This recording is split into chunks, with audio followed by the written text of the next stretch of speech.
Nothing, man.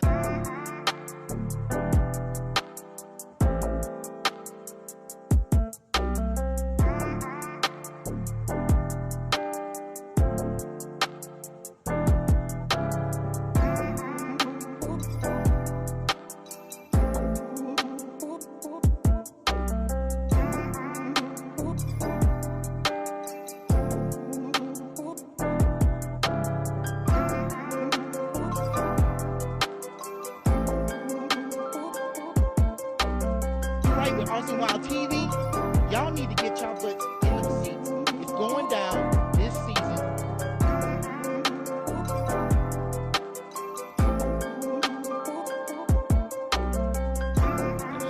Man, I heard you was here. I was sitting over here stalking you over here on the side. I was like, you know, I can't get out of here without getting this interview.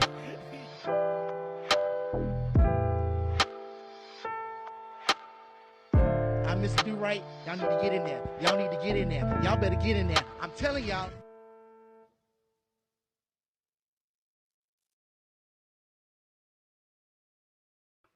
All right. Welcome back to The Topic Is. I am your host, Kevin Stewart, Mr. Durite. If you did not know, bring you the hottest R&B and hip-hop artists in Austin, Texas.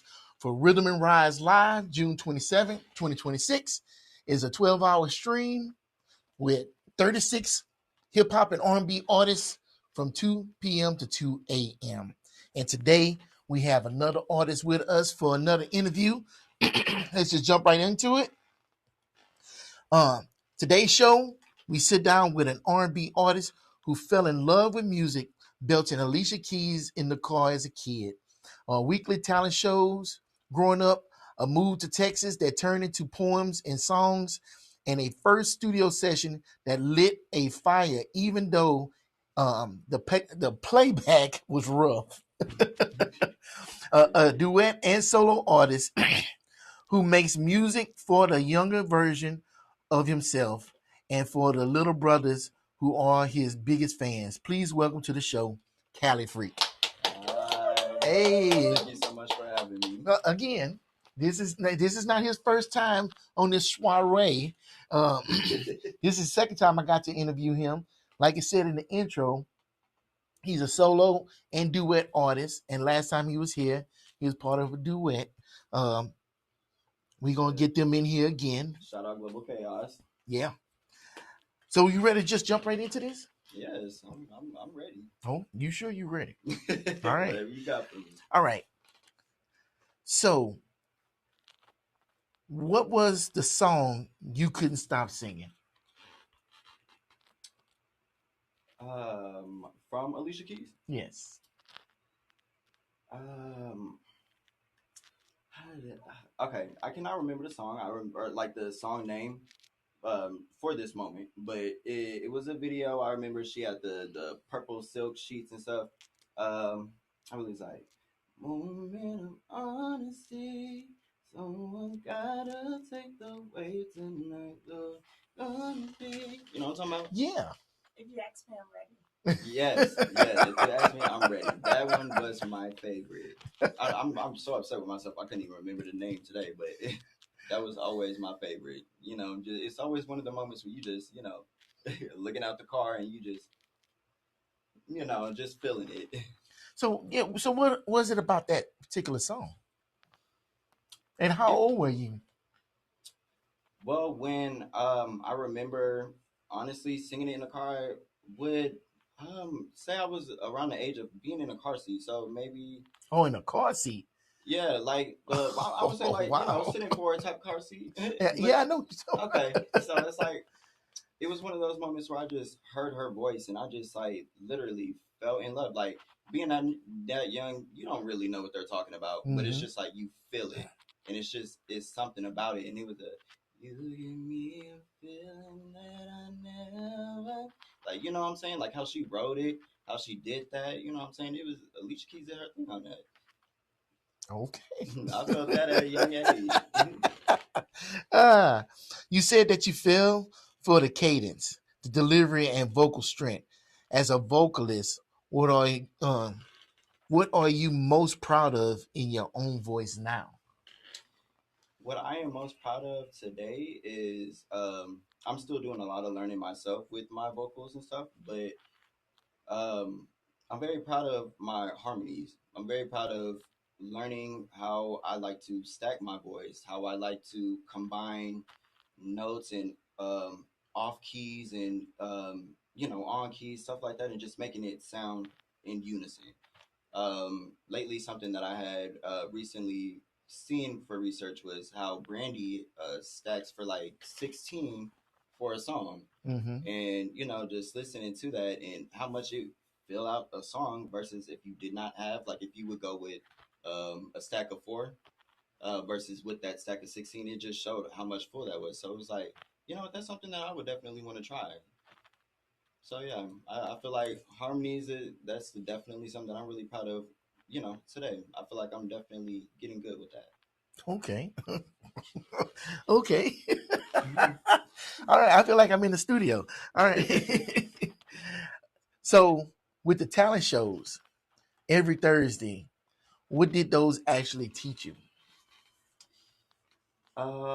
To take my performing serious. Okay. No matter if I was, because I was also a kid that loved acting. I love, doing scenes and stuff like that. I Mm-hmm. would love to incorporate, that into performances as well. So knowing to take that moment when I'm in that moment, and it's not just a talent show and I'm doing a talent show for my family. Like, I'm feeling that moment, that it's something, an image that I've always had in my head since a young child, of being on the stage and just being seen. You know what I'm saying? Mm-hmm. That feeling of, I can do this. Like, this is for me. So it's like I don't even have to close my eyes and not see what's there.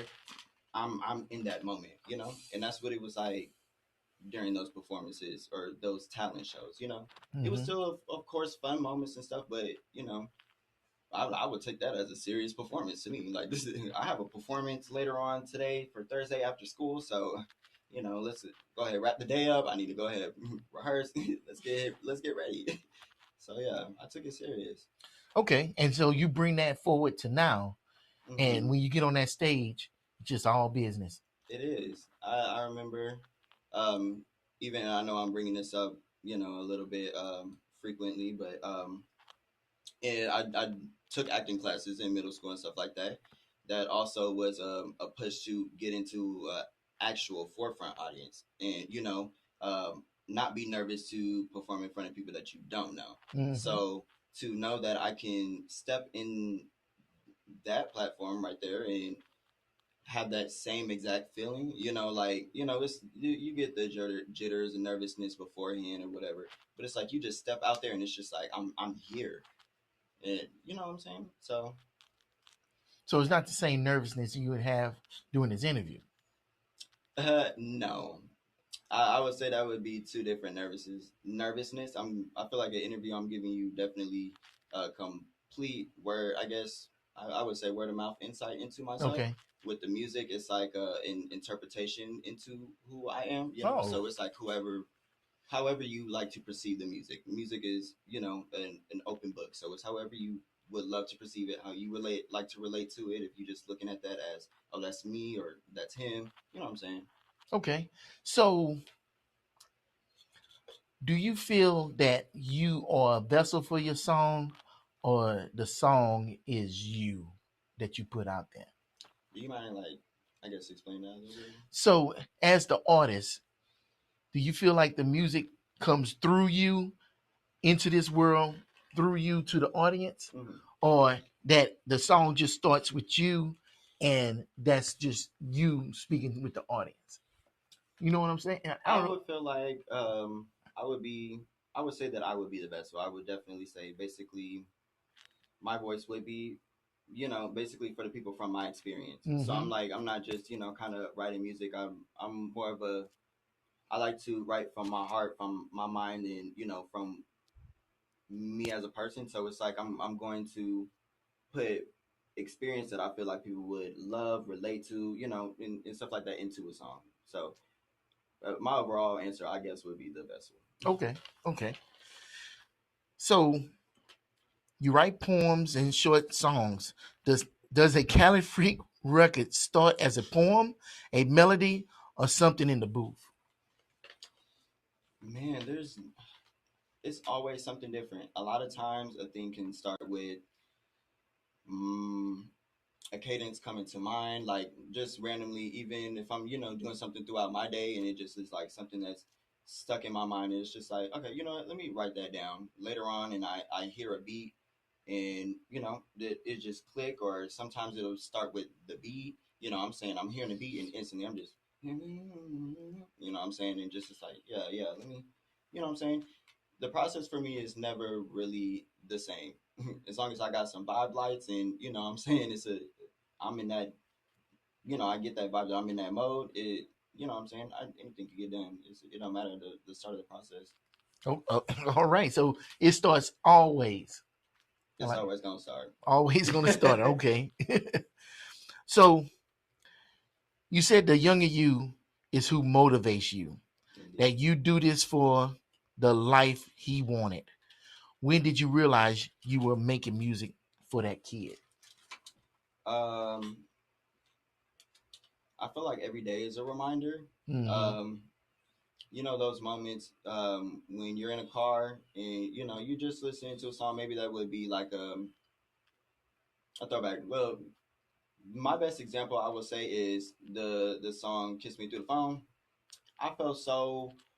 Um, I like to tie that in, or when I was young, I would tie that into my relationship with my father and stuff like that. It's a whole different type of song. I understand that, but it was me wanting, having that relationship needed with my father and stuff like that. So with that song, that one, it was like a click. It was that would make you tear up and stuff like that, and it's just instantly, it's just like, damn, I want this. This is what I want. This is what I'm saying. If I can't have so and so or whatever, I can. This is something that I can control and I can make happen.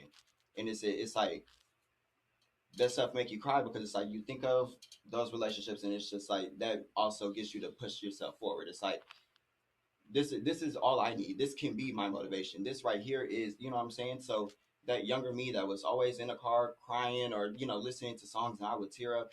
Even to this day, if I hear some songs in a car, I just, start crying because it's just like, damn, I really want this. Like I want it really bad. Like it just takes you there. And then you start thinking into your younger self, and it's just like I still have that same feeling. Like my bad. It kind of getting to me now. But it's just like you have that same feeling like you knew, like you knew, just basically, even with the people that would put that support, because for example, you would be one of those people that put that support that also would be a click. It's just like, again, this is, I'm doing it for the younger him because he believes in that younger person that's inside. Let's keep doing this. Okay. I ain't gonna lie to you. That was a lot.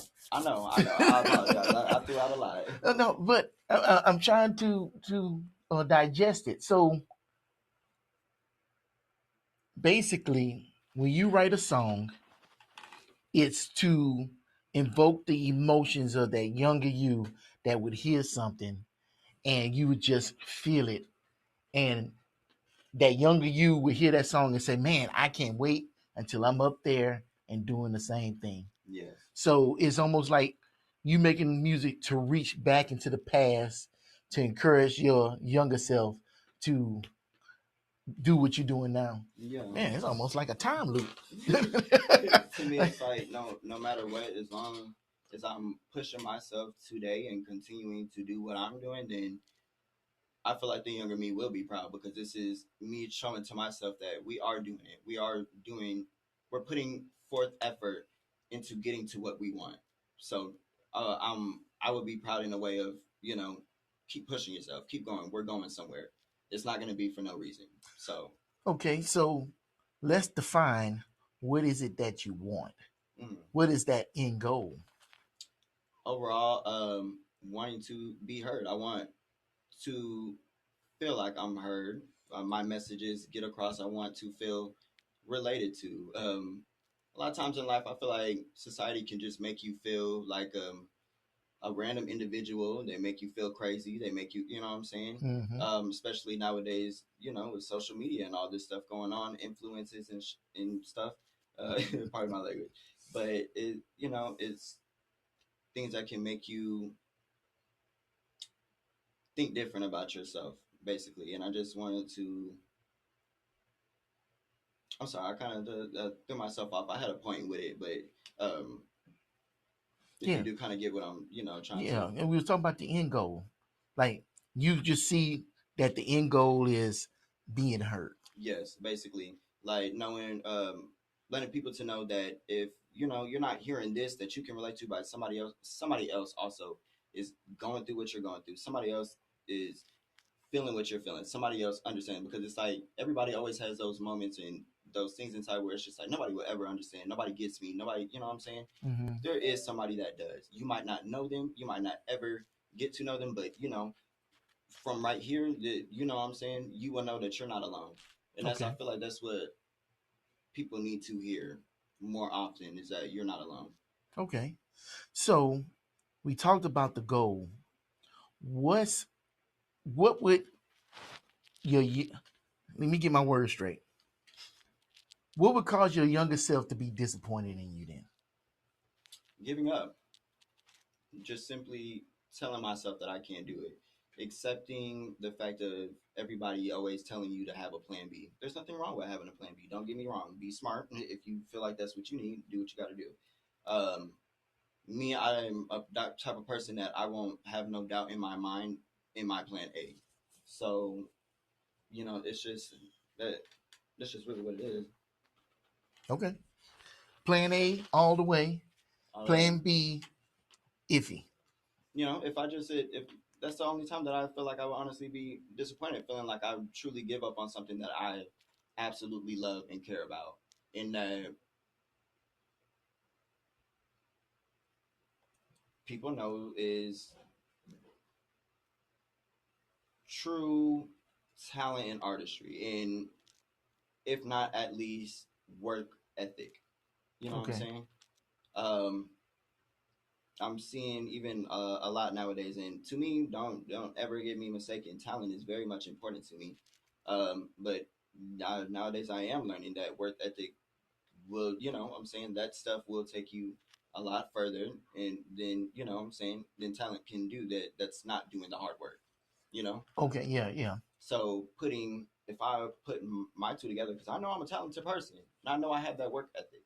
If I put that two together and I continue to push myself, there's nothing to be or to be disappointed in. My younger self to be disappointed in. Okay. Okay. So your little brothers are your biggest fans. What does it Yes. do to your work knowing they're watching? It means everything to me. I had to bring them here today for my support. They aren't aware of that, but it was definitely a blessing that I could have them come from from my side. They've always been there like, hey, when are you gonna drop a song? When is your song gonna drop? I know you have all this, and you know what I'm saying. They've always cared, even being young. Y'all playing with y'all tablets, and you over here talking about you trying to put my song on Spotify. Okay, like y'all advanced for sure, but they cared. They care. They always wanted to show that they were my number one supporters, and knowing that that's not a thing that's crossing their mind at their age, like, oh, let me show my brother that I support him to the max. They're just doing that.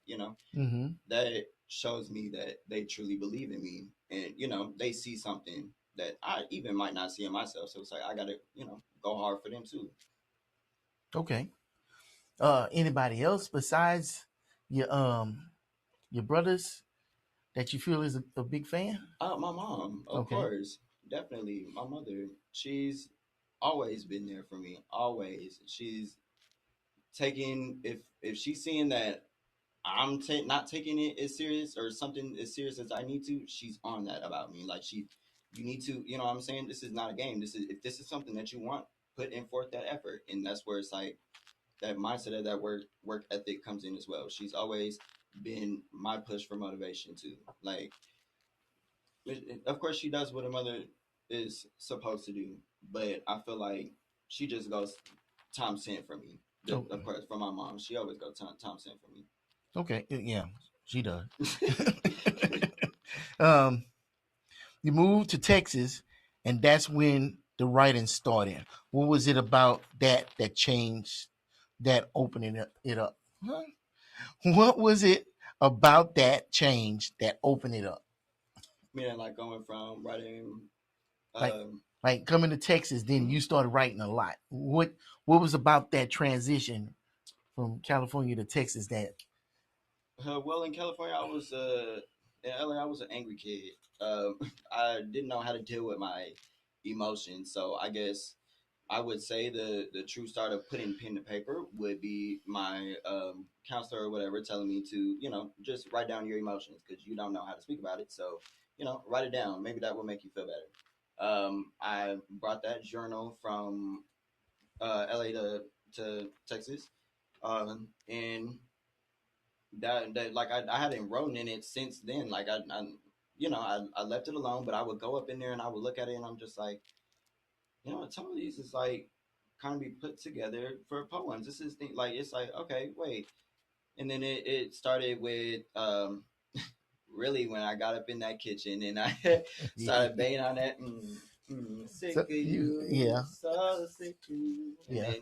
then you heard it, my brother, everybody. They just said, okay, yeah, you know, you got to do something with this, and it was just like, you know what, okay, like I said, you see something, somebody is that inch of you can do this. It's like you're right, I can do this. Like that's all I need. So you know, go up in there and you literally just start writing, going off the little clip of. And I didn't even want to record that, but we ended up recording it anyways. And it's like those are things that feel embarrassing, but it's like that's part of my story. That's my start, you know. So it's like those are important moments to me. That means everything. So yeah, that started me into getting into really writing the start of the Sick of You song, and then you know it went on from there. Did you ever do anything with that song? Honestly, no. I still. That song was fire. I don't care I what he say. know. I don't care. That song was fire. He was like this big. And he said, "Hey, can you record a video?" And I said, "Sure." And he So started beating serious. on the counter and started singing that song. I was like, "Bruh, what? What we doing here?" He was like, "Well, you was Michael Jackson age when you did that, right?" Like, I believe so. yeah, I like just what we feel doing? I'm glad that being older and getting into a point where I, you know, did not or now I don't care about opinions. Now I don't care about, you know, certain things. If you like it, you like it. If you don't, you don't. I wish I had that complete mindset back then because I still, you know, kind of was who I was, but it was still like a cautious type of thing. I was still a little bit scared of judgment, basically. I knew what I had, but I didn't want to be judged for it and hated for it. So, Yeah, ain't nobody hated you for it. Yeah, now we can finally go off script. That was one thing I didn't understand because we played the song, all the adults heard the song, everybody loved it, and you was upset. And I was like, man, why are you upset, man? We love it. We think highly of you. We want to support you. And you was just not feeling it. And it was a time in your life where it just clicked. And you just said, okay, I hear what y'all saying now. yeah, And y'all not talking about me. Y'all praising me. And I'm glad that day happened because then you start digging into it more and more. yeah, And I've watched you. I've watched you from then to now. yeah. And you have flourished. And you make a lot of songs that I like. So I'm gonna just say that right now. We are not the same age, but he makes a lot of songs that I like. And I look forward to it. I hit him up every once in a while. Hey, I know you got some new music. I'm like, I don't know what you're doing. Man, you know I still got that video. Oh Lord. I still have that video. I don't have a problem pulling it out. And you know what? And I gotta quit that. So I'm old. And you know what old people do? Old people sit up here and pull out stuff and embarrass you and stuff like baby pictures while you're in the bathtub and stuff. I'm not gonna do that. I'm not gonna play that on this show. But I can't guarantee it won't get played in the future. And you know what? I feel like I'm so elevated in my maturity and acceptance. I would love to see it. If anything, you need to remake it because that was a good song. Because to me, that song is like, and I sat here and compared you to Michael Jackson, but Michael Jackson sung a lot of mature songs, and that song was a mature song, and so it was kind of like shocking to hear you sing it. And like, what is this kid talking about? I'm sick of you. I'm so sick of you. Like, who you sick of? But then it's like, but it's jamming though. Like, I forgive him because like, what Michael Jackson know about quitting a girl? Like, what are you talking about? You like 6. So I enjoyed watching you come up, and you've come a long ways. So that's what I'm trying to say. You're not trying to embarrass you or anything. From day one to now, I feel the exact same way about your talent. Thank you so much. Yeah. I really do appreciate that. All right, now we're going back to the script. So,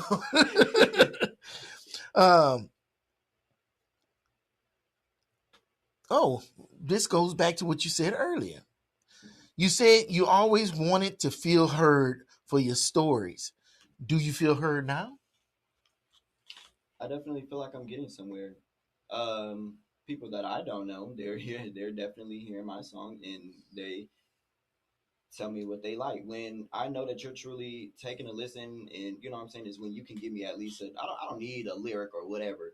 If you could at least tell me one song, or if you start giving me, oh, this is my favorite song, I really like this one, and you know what I'm saying, that's what I love, and that's what lets me feel like I'm being heard in some type of way. Because when you like it, you're listening to something in that song. It's not, you know what I'm saying, whether it be, oh, this is just catchy. It's not just catchy music. Like eventually you'll go from, oh, this is catchy, to you starting to listen to what's being said, and then you start maybe relating to some certain things and stuff like that. So yeah, I definitely feel like in some type of way I am starting to be heard. Okay.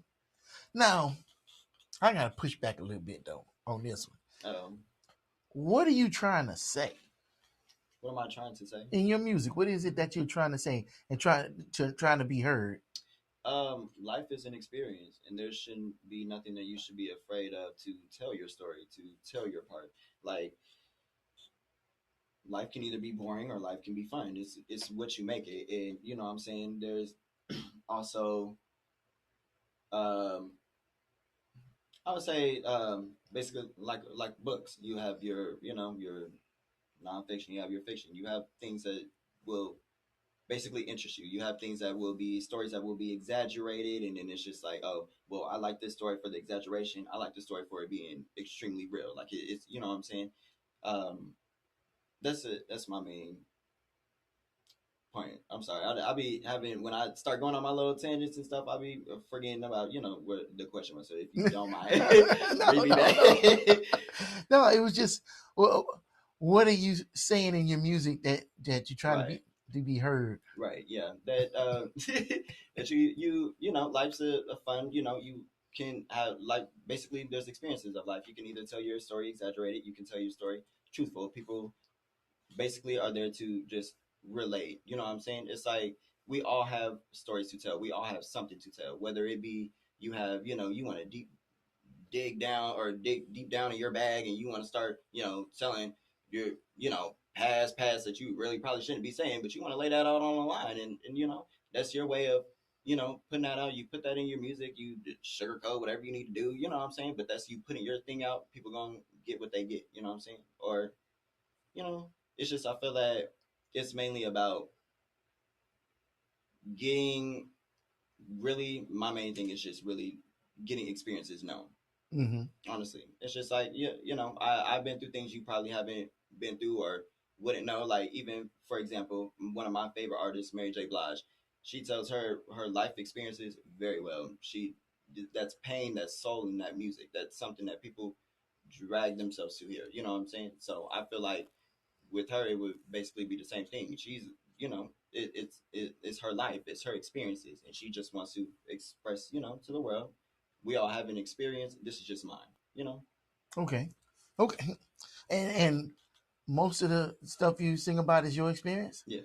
Have you ever sung a song for somebody else's experience? Um, I'm trying to think. No, I feel like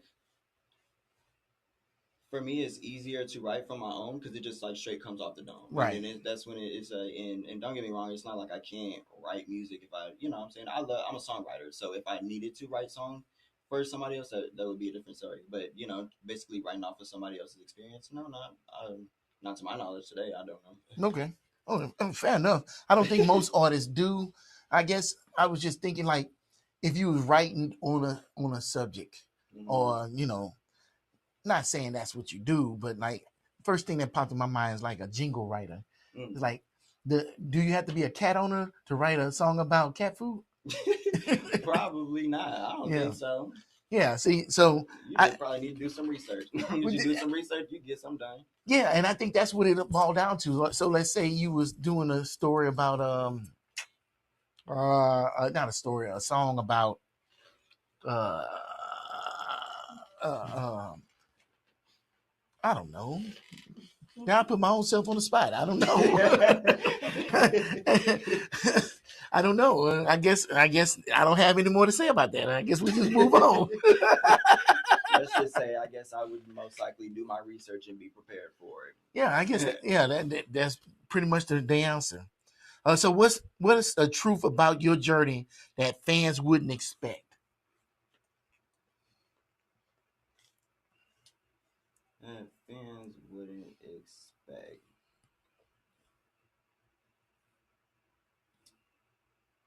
Um,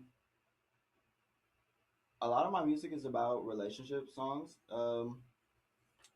And in honesty, I write based off of like those, because my relationships are not, if we're being honest, I don't have long relationship. I don't. So what that would be is probably writing off of those short-term experiences. It's not Okay. like my music might sound like it's like, oh, this is like a whatever long relationship, and it's most likely not that. It was probably like a, had fun for the one time, or this is just how I was feeling for that exact person at that moment and stuff like that, and it just made a 3 minute song. Wow. You basically say you summed up a whole relationship into a 3 minute song. Basically. Damn. Okay.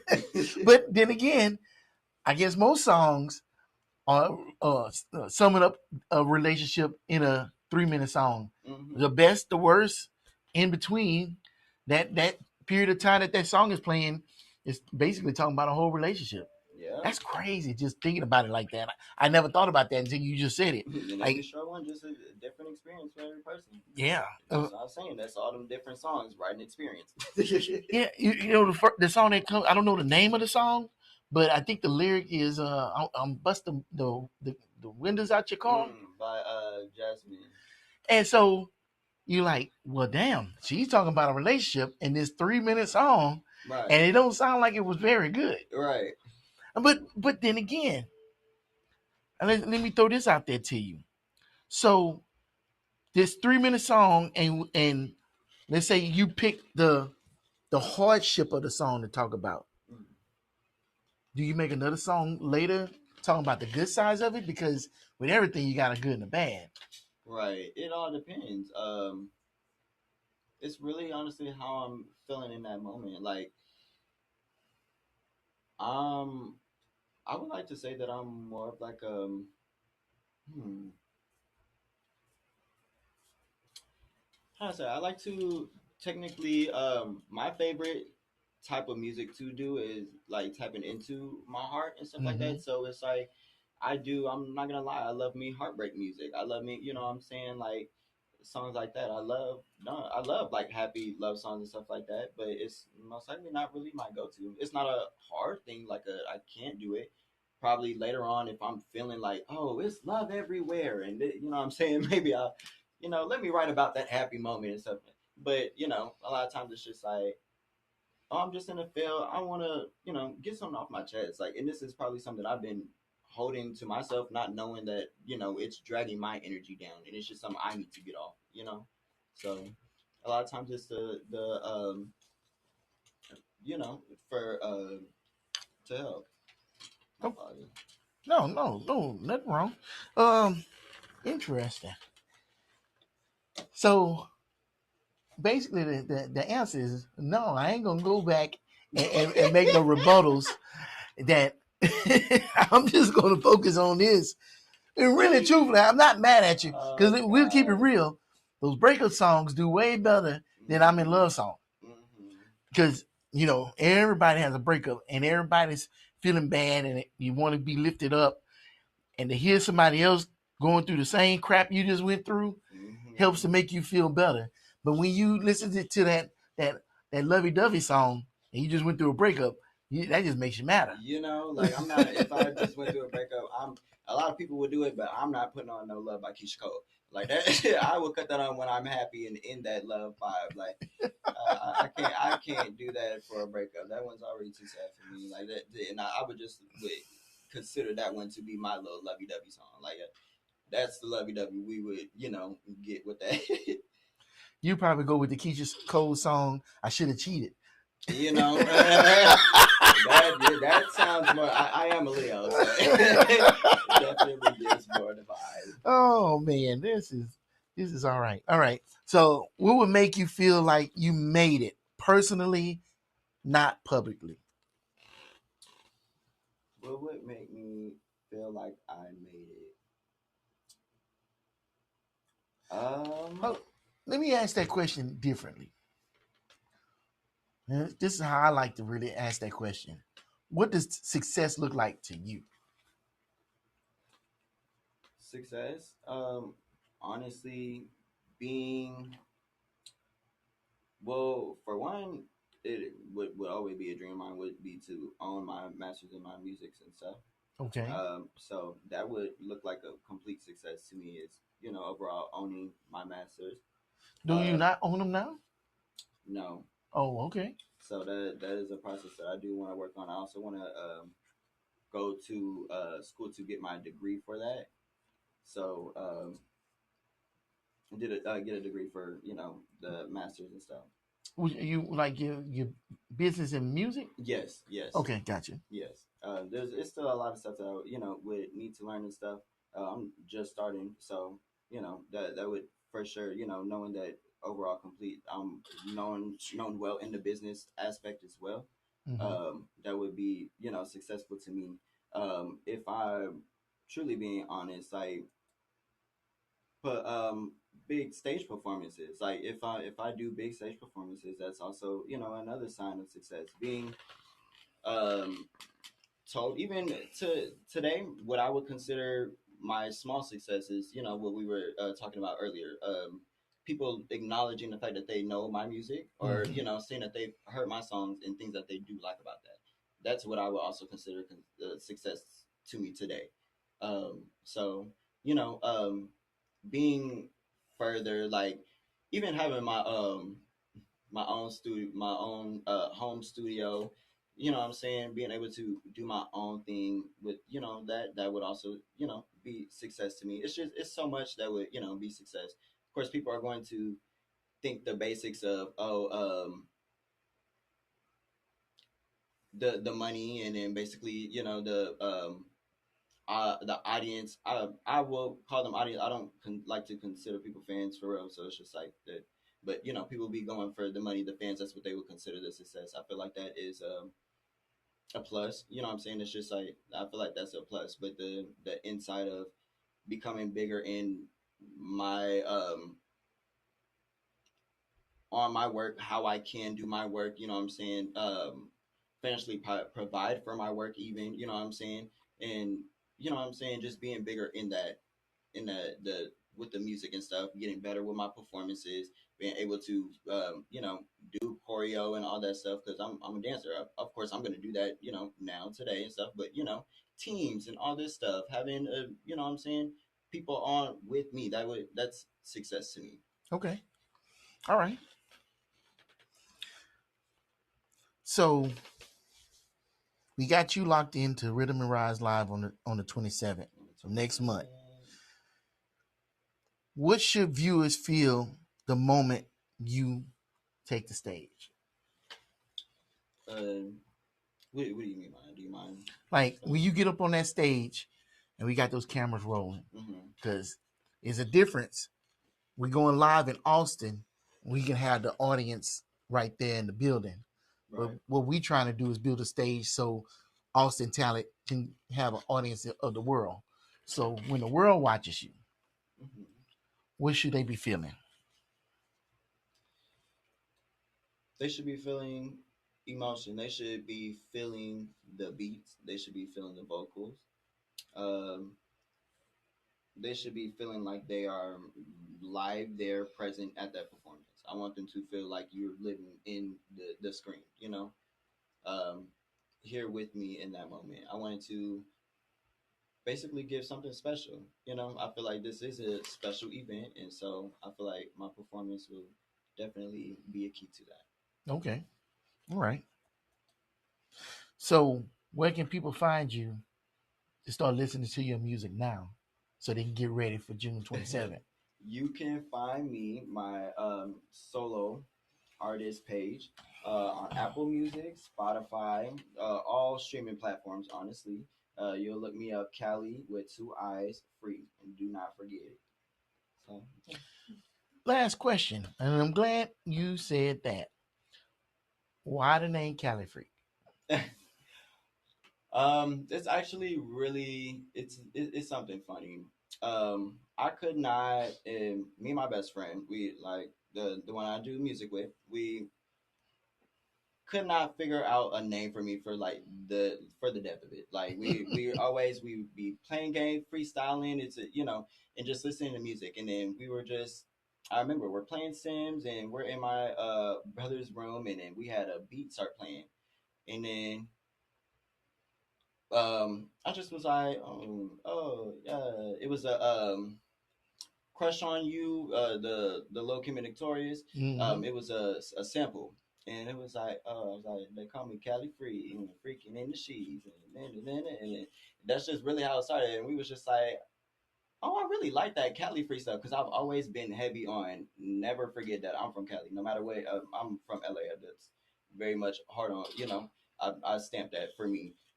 So, and then it's like I've always been looked at weird. I've always been treated like a freak, anyways. And then me personally, I've always had a freaky personality. I've always been a nasty individual. So I would say that just overall, the name just was a fun thing for me. It just was like, why not? Like that's what it makes me feel like me. I feel like KaliiFreak. So we took the name. We're just like, yeah, that's it. All right. All right. Well, we got KaliiFreak in the house. Thank you for coming in and joining us today. Thank you for coming in and joining us today. Because without you, there would be no us, even though we would still be here.